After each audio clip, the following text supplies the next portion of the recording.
Hi, my name is Bryson. I'm a seventh grader at Global Leadership Academy. What's your name? My name is Kevin Guthrie. It's nice to meet you, Bryson. Nice to meet you too. I know you're from Jacksonville and you worked at Jacksonville Sheriff's Office. Why did you decide to go into law enforcement?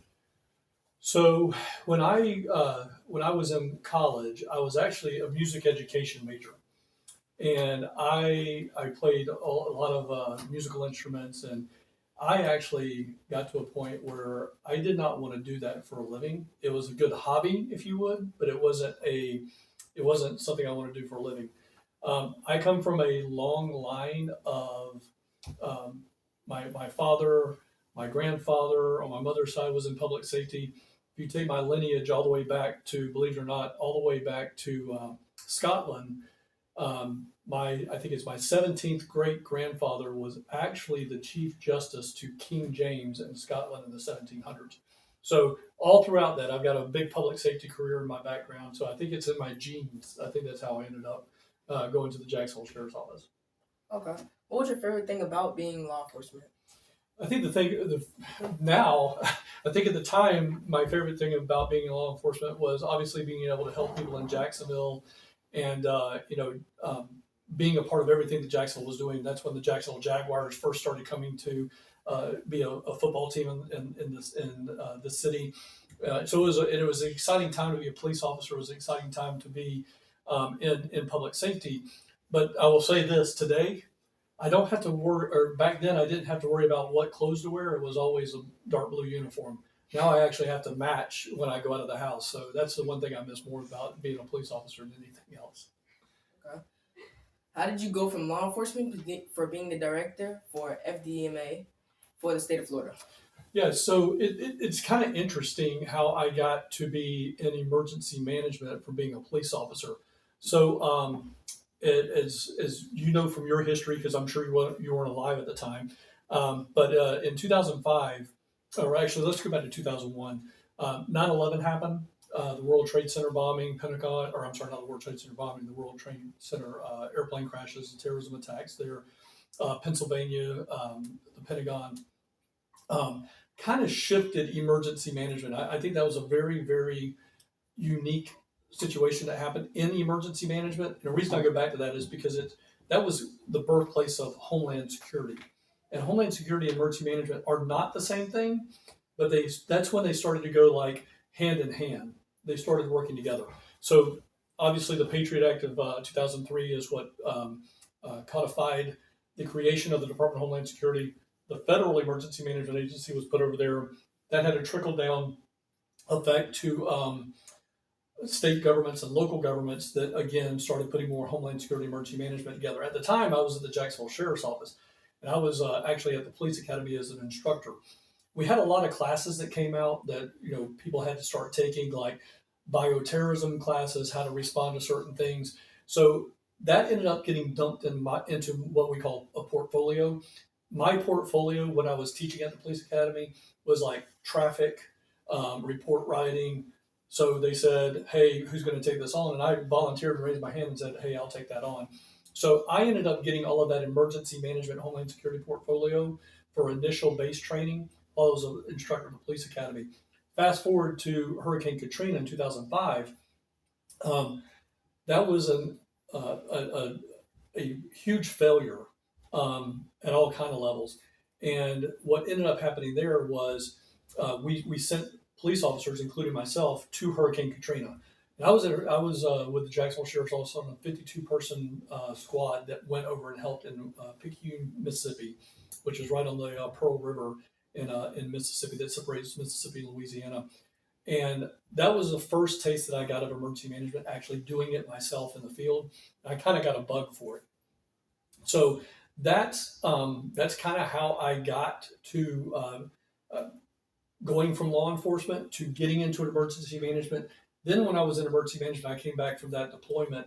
One of our directors wanted to create an emergency preparedness unit, and then I got to be the coordinator for that emergency preparedness unit. And then that ultimately went from being there, retiring, and going to Flagler County, and then to Pasco County as emergency management directors, and then ultimately to the state.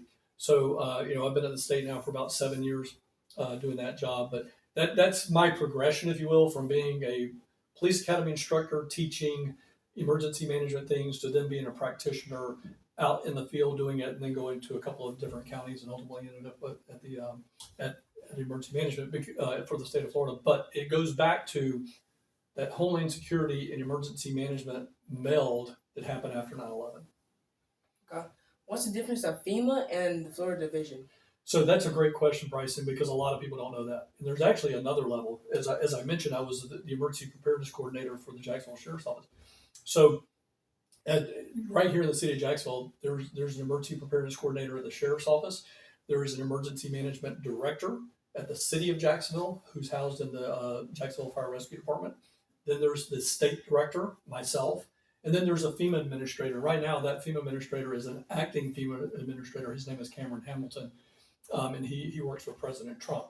So those are there are three different levels: local, state, and federal. And that's a very important question. I'm glad you asked it again, because when emergency management works the right way, it is what we call federally supported. What do we want from the federal government? We want big resources like, the military. We need the Coast Guard. We need, big resources. But it's managed by the state. And that's what my job is to do, is to manage it at the state level. All of these resources coming in from the federal government, or that we're pulling around from all over the state. And when I say resources, I mean firemen, policemen, ambulances, utility line, electrical line workers, utility wastewater and water management, the drinking water that we drink, making sure that all of those guys are coordinated to come in there, getting the debris that piles up on the side of the roads after a hurricane, getting that out of the way. That's my job. So I manage all of those resources, 50, 60, 70,000 resources that come to that disaster, and handle it. And then there's a local level, like right here at the city of Jacksonville. So Chief Andre Ayub, that's in charge of the city of Jacksonville, his job is to go out and what we call tactically execute. So I've given him these resources, and then he takes those resources and actually goes and gets the job done at a local level. So it's federally supported, state managed. I manage all those resources, and then locally execute. Give them to the local government so that they can go do great things for their communities. When we think about FEMA and FDEM, we think about hurricanes.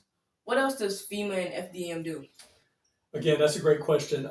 So we take what we call an all hazards approach. So what are some of the things that affect right here in Jacksonville? Well, we've got hurricanes, obviously. We had tornadoes here last year that happened off of Phillips Highway, and I remember when I was a police officer here in Jacksonville, we actually had one that was right down here off of Arlington Road. We have floods, we have fires, we have severe weather.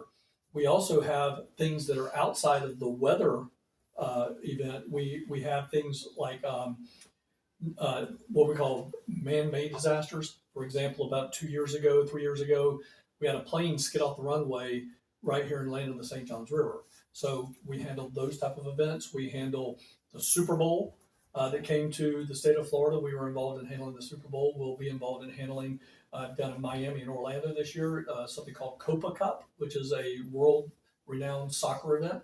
Mm-hmm. So we don't handle just natural disasters. And again, all across the country, there's earthquakes, there's tornadoes, there's tsunamis, all the snow blizzards, things of that nature. But so that's all the things that we all do, but we also are heavily involved in other things. And of course, as we woke up this morning and found out about the helicopter and plane crash in Washington, D.C. last night, there is an element of emergency management that is involved in that. Okay. Why did you choose to be in FDEM, and what did you have to do to get qualified? So I don't necessarily know that I chose to be an FDM. I think my path chose it for me. But it goes to the second part of the question, is being qualified. So there was a lot of classes that I had to take. I do have I'm 2 classes away from having a graduate certificate in emergency management and homeland security from Eastern Kentucky University. But my progression of things that naturally happen, like 9/11, Hurricane Katrina, Hurricane Ian, Hurricane Idalia, back in 2008, Tropical Storm Faye here, 2010, Tropical Storm Beryl. The things that have happened in my life I just kind of naturally got it to the point where I was qualified by my experience in handling disasters, along with my education and my training, that then made me qualify for this. And back in 2018, in September 2018, then Governor Rick Scott, now Senator Rick Scott, asked me to come to the Florida Division of Emergency Management and fill in as the chief of staff for about 3 months. That's when Governor Ron DeSantis was elected. And I had the opportunity to serve under Governor DeSantis as the deputy director and ultimately as the director. So I don't want to say I've been in the right place at the right time, but there's a little bit of that along with the training, the education, and the experience of going to, I've probably got 45, 50 different disasters underneath my belt throughout my last 35 years of public safety service. Okay. Have you ever stayed a life in FDM? We have saved hundreds of lives, if not thousands. One of the things that statutorily I have the responsibility for is ordering evacuations.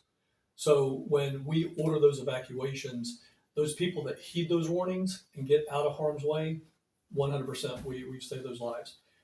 When people do not heed those warnings and evacuate, unfortunately, some people do perish and pass away, but then others are clinging to life, literally. And it's those resources that we make available through the U.S. Coast Guard, through the Department of Defense, through local sheriff's offices and fire rescue departments that are actually out there in harm's way, plucking people off the top of roofs, getting people that have been swept away in cars, getting those people getting those people to safety and saving their lives. But yeah, I don't know if I've how many lives that have been saved that are directly attributed to Kevin Guthrie and the Florida Division of Emergency Management, but to the greater team, it's thousands. Do you have any awards for things you have done?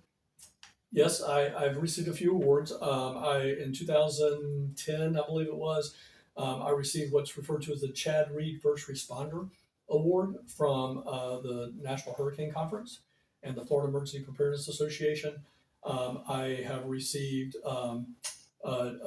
the Bob Lay Emergency Management Award from the National Hurricane Conference, the Governor's Hurricane Conference. And I received the Presidential Call to Service Award by President Barack Obama. Okay. Is Florida in the same kind of danger with wildfires as California? Yeah, that's a good question. I think when we talk about wildfires in Florida, one of the things that we need to understand is there are two totally different types of wildfires. And what I mean by that is out in California, Arizona, New Mexico, especially California, very, very dry conditions, and they have the Santa Ana winds.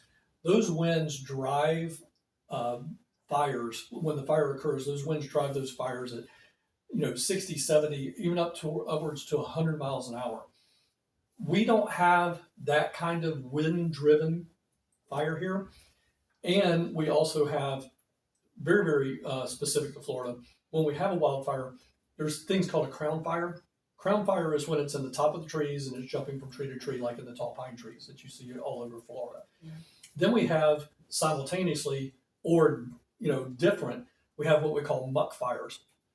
There's so much vegetation in the dirt, like palmetto bushes is a great example of this. The palmetto bushes are a very, very thin, viney type of bush that goes into the ground and travels underground. You can actually have, and I've had forest firefighters tell me, Kevin, we've seen the fire go underground into the viney root system and shoot out 50, 60, 100 feet outside of the fire line, way down the path. So we do have significant dangers for wildfires in the state of Florida, like they do in California. We do take a very, very proactive approach here in Florida called forestation management, where the Florida Forest Service goes out and helps maintain safe environments to keep the underbrush cut down and mulched. We also do what we call prescribed burns. A lot of people like to call them controlled burns, but they're not controlled burns, they're prescribed burns. When the winds and things are just right, the humidity is just right, they will go out and do some burns to keep things from getting worse. So we are very, very proactive in Florida on that. We've had some really, really bad wildfire seasons, 1998, 1989, 2011, I believe. where we had some really significant wildfires here in Florida. But and we've had some other ones since, but those were ones that were really statewide kind of involvement. We've learned a lot of lessons since then, and we do a lot better job, I believe, in forestation management, floor management. When we say floor management, that's the stuff on the ground, brush management, and then making sure that when we start to get into drought conditions, we're actually preparing and sending resources to the area to help keep that under control. Okay. Recently, we became a STEM focused school this year. What are some STEM jobs in FGMA and FDEM that we may not think about? Man, that is wide open. We have got a lot of STEM related jobs. I think the very first one that people think about, I know that's not what your question asked, but the one that people think about probably first and foremost at the Florida Division of Emergency Management is our meteorologist. So we have four full-time meteorologists on staff that do nothing but do weather, because weather can affect everything you're doing. Even if you're looking for a missing person, weather can affect that, because if it's hot, you got to hydrate people, you got to make sure they're eating, things like that. But beyond that, we have inside of the Florida Division of Emergency Management, we have mechanical engineers, because we build things. We actually oversee the building of state shelters, local shelter expansions. We have electrical engineers, architectural engineers. We have hydrologists that help us understand which way the water is going to move through the watershed and things of that nature. We have logisticians, which is a science now that's so quickly becoming a science-based degree. So warehousing operations and running logistics out in the field. I know that, for example, Georgia Tech has a really robust logistics program up in Atlanta. So those are just a handful of them. But I will tell you, in every single area of our building, with probably the exception of finance, there is some type of STEM related project that of your own. And then again, we've got the IT side of science and technology, right? And right now we are in the middle of a technology revolution that we've been doing at the division. We're going to be the first state to actually fully digitize our entire process of responding to a disaster, collecting the data from it, and then ultimately submitting that stuff to FEMA. So we're really excited about that. It's going to save tens of thousands of hours and the state taxpayers here in Florida hundreds of millions of dollars over a lifetime. Okay. Is it true that you might become the head of FDMA for the whole United States? Yeah, so I have been interviewed a couple of times to be the FEMA administrator. I appreciate the question. The official answer is you'll have to talk to the Trump administration and see what they want to do. It would be an honor and pleasure to serve the United States and all of the citizens of this country and the president if that's what they choose to do, and I'd be happy to do that. If you do, how would that change your job? How would that change what your job is like from day to day? Yeah, so what I think, I don't necessarily know it changes my life from day to day. For example, me and my executive operations guy, we spend about 75 to 90 days in a hotel every night just handling the state of Florida. I think what happens is we talk about what a term we use, scale. So I think what happens is it scales up because if you're handling emergency management for the United States and the territories and all the tribes that we have, you're talking about 50 states, 4 territories, hundreds of national tribes all over the country. So I think it just changes in that I'm not just taking care of 23 million people in the state of Florida. I'm taking care of 330 million residents in the United States, and then I start living out of a suitcase and traveling all over the country, probably closer to 150 to 200 nights a year. So I think that's the only thing that really changes. But the concepts and the actual work, the practical part of the work, doesn't necessarily change. It's just the size and scope. Okay. What is the worst disaster you ever had to encounter and go through to handle? Every disaster is its own disaster, and it's I could tell you I worked Hurricane Ian was a really bad storm, and it affected like 47 counties in the state of Florida. we had a lot of resources on that. Damage wise, I could tell you Hurricane Helene, which actually was about 75 miles off the coast of Florida, did more storm surge damage than Hurricane Ian did. But I will tell you, probably the hardest disaster that I ever had to work with and on was something called the Surfside building collapse in Champlain Tower in Miami-Dade, Florida. Surfside is actually the city, but in Dade County, a few years ago, just shy of 100 people died in a building collapse down there on the ocean, right on the beach and on the ocean. So, from a tragedy standpoint, in one single event, one loss of life, the fact that it was just one square block, but it took hundreds of people to respond to that and try to recover all of the individuals that passed away in that disaster. I think that was probably the most complicated and complex disaster I've been a part of that had such a bad outcome. So that's probably the one that's the hardest for me. Okay. Thank you so much for taking your time for this interview. It was really nice meeting you. Well, Bryson, I appreciate that. This is my coin. It's got my name on it, and it says director on the back. It's the date that I became the director. I know that you'll hopefully remember this interview for a long time to come, and but I wanted you to have a token and a takeaway. This is given by me to individuals that are doing excellent service and excellent things. So I want to make sure I give that to you for everything you're doing here at the Academy. Thank you. You're welcome, buddy.